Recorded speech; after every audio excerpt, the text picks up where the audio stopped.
And now,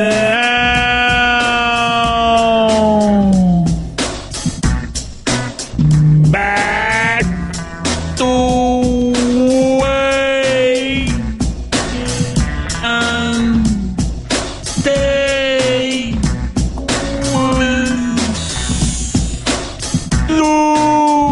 Stugotz.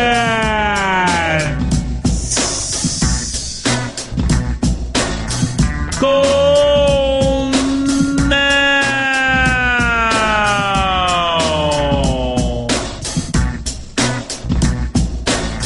7, 8, 6, 4, 5, 6, 4, 8, 3, 7. It is Wake and Take here on 790 The Ticket. In case you missed that phone number, 786-456-4837. Didn't catch that. Can you say it a little slower? 7, 8, 6, 4, 5, 6, 4, 8, 3, 7. Missed the number. Can you say it quicker? 786-456-4837. One more time. Faster. 786-456-4837. Faster. 786-456-4837. Fastest. 786-456-4837. Again. 786-456-4837. 786-456-4837. 786-456-4837. 786-456-4837.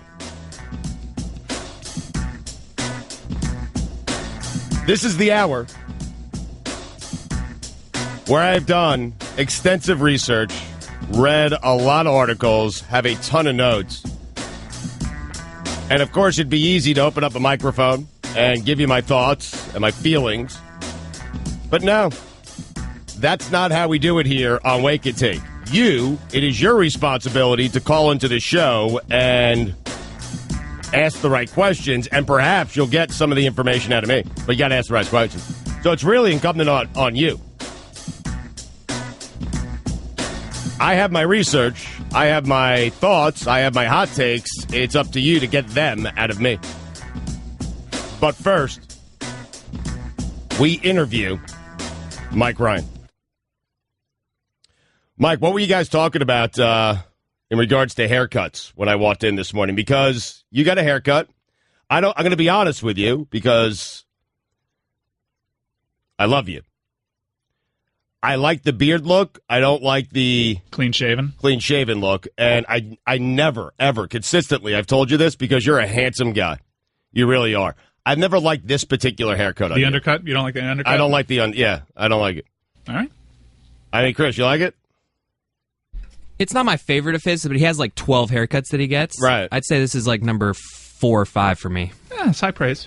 Because the reason I say this, whenever I shave my head, and I think I look good. You guys think I look good. Yeah, you look good right now. It's shorter. It is shorter, but my wife always says to me, and really the length I would like it at is like 1.5, 2 inches, my hair. But she says, Mike, if you have a full head of hair, people don't choose that look. If you have hair and you have great hair, rock the hair. That's what she says. I don't have great hair. I used to back in my day. But I got the entradas going. This is all smoke and mirrors, what's going on up here. When you get like a 1 or 2, is that like 1 or 2 inches? I don't think they're correlated. No, Stugotz thinks it is, but it's not. Well, what is it? Explain to me what it is. It's just a number. It's a setting. Well, when I tell her to go, I want a 6 all the way around, which is what I get right now, a 6 all the way around. That's you just think a setting. You think the hair on your head right now is 6 inches long? I feel like it's 6 inches long, yeah. Yeah. Put it on the poll. When you get a haircut I can't and ask for a 6, do you think you're asking for 6 inches? Yes or no? If you think that is 6 inches, how long do you think your penis is?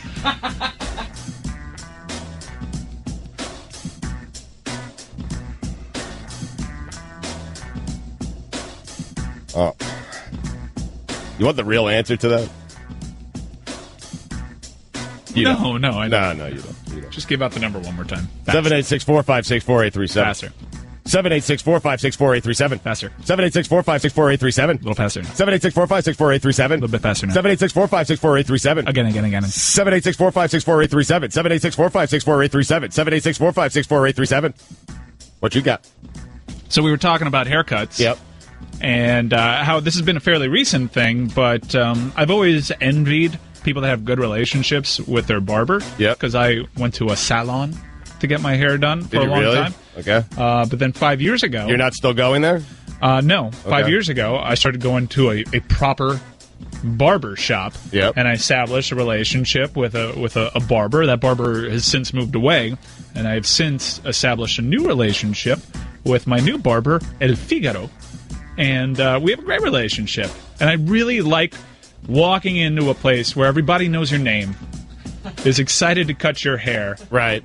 I mean, my guy even has like a sitcom catchphrase at the end of it. He slaps me on the shoulder, says, "Ready for the party." Get out of here. I love my I'd relationship. punch that guy in the face. No, I think. you wouldn't. I feel like I would. No, a couple times into it, you'd be super excited just for the catchphrase at the end. We say it together sometimes. It's a great relationship. So I was asking around in the studio if anybody else has a relationship with the person that does their hair. Obviously, Allison does. Right. She has her hairdresser, regular hairdresser. Right. I would expect Allison to have a great relationship with her hairdresser. My wife has a great relationship with her hairdresser because they go get their hair done a lot more than we do. They get highlights, they get things done, they do all kinds of different things to their hair. Yeah, she loves her hairdresser. So I was because it's a thing in certain urban areas, but also in Miami, it's an ultra personal thing. Your relationship with your barber, it's a distinctly Miami thing. Is it really? Yeah, because Miami has you got to have a really sharp fade in Miami for most people. I feel like having a relationship with your barber is not specific to Miami. Okay, well then maybe the type of relationship that you have with your barber is uniquely Miami down here. Okay. So I was asking Chris Cody if he had a relationship with his barber. I go to Supercuts. Yeah. And I just take whatever lady calls my name. I have a few that I prefer. Right. But I don't have the guts to walk in there and be like, I want you or you. I just roll the dice and hope I get the one I want. But Chris is an American dude, more Broward than Dade. So I moved over to Billy because he like me, is 305. He's hardcore Miami. Right. We grew up in the same street, so I imagine that he would have some sort of relationship with his barber. And not really that surprising. He has a very quirky whole setup.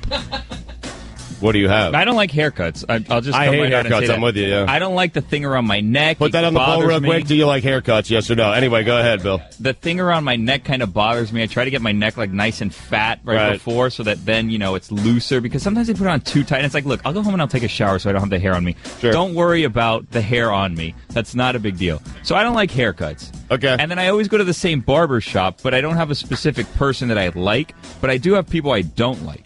Right. So if I see those people. Typically, if I'm going to get a haircut, I'll go 3 to 4 times to the barbershop before I actually get the haircut. Because the people that I don't like, I guess it's universal that they're not liked. And, like, if they're the only ones available, I'll pretend I have a call, and I'll leave. If I go to the barbershop, there's, like, 2 or 3 people waiting, I'll leave. Yeah. Because I don't like the haircut to begin with. So I'll look for any excuse to get out of getting a haircut. You're not going to wait for it, of course. No, I'm not going to wait for something I don't want to do. Not even 1 second, yes. Yeah, if there's anyone waiting or it's someone that I don't like, I'm with you. I walk into Supercuts, and I have I don't want to say, well, she's not a barber, she's a stylist. And because Supercuts doesn't really have, it's not a barber shop, right? I have one lady that I use, and if she's not available, and if there's a wait, I'm out. Why don't you just get the thing? Because you can just shave your head. Like, I kind of have them, like, trim my hair, and just haircuts in general, I just don't like. And then sometimes when it's the people that I don't like, but I have something coming up that I need a haircut for, and I just bite the bullet and I do it, they start talking on their cell phones and stuff. And it's like, can we pay attention? And I always end up giving them, it's a $10 haircut where I go. It's a Cuban barbershop on Bird Road. Yeah. $10 haircut. And then I always end up over-tipping anyways. Styles and cuts? No. But well, why? What do you tip? Because I'm guessing $5, right? So you're tipping 50%. Yeah, but that's crazy, right? Nuts. 50% tip is kind of crazy. Crazy. Like Allison pays $90 for a haircut. She was saying she probably gives like a $10 tip. That's like almost 10%. That's like nothing. Crappy tip. I mean, if she does, she's a cheapskate. But I feel bad giving him like $2, so I give him $5 even if I hate the haircut. Right. And then they do this trick because it's cash only. You feel obligated to give, right? Like they do this trick where it's like I give them a 20 and they're like, "Oh, here's a 10 back." It's like, what am I going to do with a 10? Do you think I'm going to charge 100% tip? Are you out of your mind? Yeah. This person's been talking on their cell phone the whole time. I hate haircuts. I hate haircuts. We can all agree the best part of a haircut is when they're getting the back of your neck. The hair is Fantastic. a little, Yeah. my favorite, but the only reason I go. Do you do the rounded back or the square back? I never know how to answer. I just say whatever you did last time. You know what? I'm fade?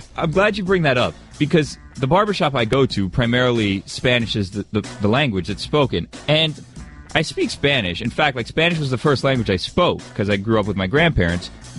It's really hard for me to describe what I want them to do with my hair in Spanish. So it's basically just whatever you want to do to my hair. So every time I have a different hair, the last time I did it, one side was like really long because I told them I just wanted to comb it. It looked ridiculous. Haircuts. Gotta try Supercuts, man. I love Supercuts. Nah, I did Supercuts for a while. I didn't like Supercuts. No offense to Supercuts. They do great work, but it wasn't for me. Why are you so negative? I mean, I don't like them either, but it's not like it doesn't ruin my my existence here on planet Earth. I mean, it seems like this is haircuts. They're the worst. No, they're not the worst. I mean, I don't like them. I don't like waiting for things, but I can think of a million things that are worse than a haircut. You guys are proving my point. Like a dentist visit. You guys are proving my point for me because you're over here. You're lamenting the entire experience, how your barbers never give you what you want, and how you hate it. That's why you got to get yourself a Figaro. No, but I don't want Figaro texting me on a Wednesday asking me if I'm coming in 2 weeks. No, thank you, Figaro. No, I'll come to you in 2 months, 3 months, whenever I feel like. Whenever I have an event, I'll get a haircut, Figaro. If not my hair, on my head, I'll put a hat on. That's not how El Figaro rolls. No, I don't need Figaro talking to me. I don't like friends in general. No, but you're right. He becomes a nuisance, Mike. Like he's constantly following up with you. The next visit. I've been on the opposite side. I've been on the opposite side of that. I've had to break up with a barber. Yes, I understand. But once you find an El Figaro, you don't have to worry about it anymore. What's his catchphrase again? Ready for the party. No. I want put this on the poll, please. If your barber had a catchphrase, he's done with your haircut, he has a catchphrase, ready for the party. Is there a slam of the desk or anything like that? Is there any sound effects? A little pat on the shoulder. Little pat on the shoulder? We say it together. All right. If your barber did that, would you punch him in the face? Oh, stop advocating. I feel like violence. a relationship with a barber should be one way. Like, if I have a plumber, my plumber's not, like, checking in with me, like, hey, can I check out your pipes? No. Like, I'll let you know when I need a haircut. I have enough, like, my life would be perfect if it was just filled with acquaintances. Guys. Because friends want things from you. You have to go places. You have to do things. Like, I'm fine just saying hi to you and moving on. I'll see you in a couple months. A haircut is a deeply personal thing. But I don't want this personal relationship. I'm with Bill. I have a good relationship. Because I have enough friends, man. I don't need more. You seem to be always upset with your haircuts, and why not I'm upset with my haircuts because you guys have made me go bald twice on the show, and my stylist has told me my hair will never grow back the same way again. That's why I'm mad. Yeah, they don't care how work's going. They're asking how your work's going like they really care. Oh, well, Figaro follows me on Instagram. He cares. Wait, so what we're saying, we don't like the chatty stylist or barber, right? Don't chat me up. Just cut my hair. Let me be in and out 15 minutes. By myself? I actually tip them more if they don't talk to me. And it sounds terrible, and I sound super rude, but I don't like the conversation. I'm bad at small talk. Like, no. Is Roy participating in this conversation? I'm because I trying to get think him the in. barbershop experience I is don't a know little why. different culturally, and you guys sound... Have you been here the whole time? Don Lebatard. And I'm going to tell you something, Hulk Hogan. I heard what you said about me a few days ago, yeah. And I don't think that you can separate business from friendship. I'm your friend. But if I ever see you in the ring, I can beat you. Don't you know? Yeah. Stugotz. Randy Savage, I know Your mustache is crooked. Your beard is a little sideways, too, but I don't want to get into that. This is the Don Lebatard Show with the Stugotz on the ticket. Can I ask a question, Macho Man? No more questions. I'm sorry about that. Macho Man Randy Savage.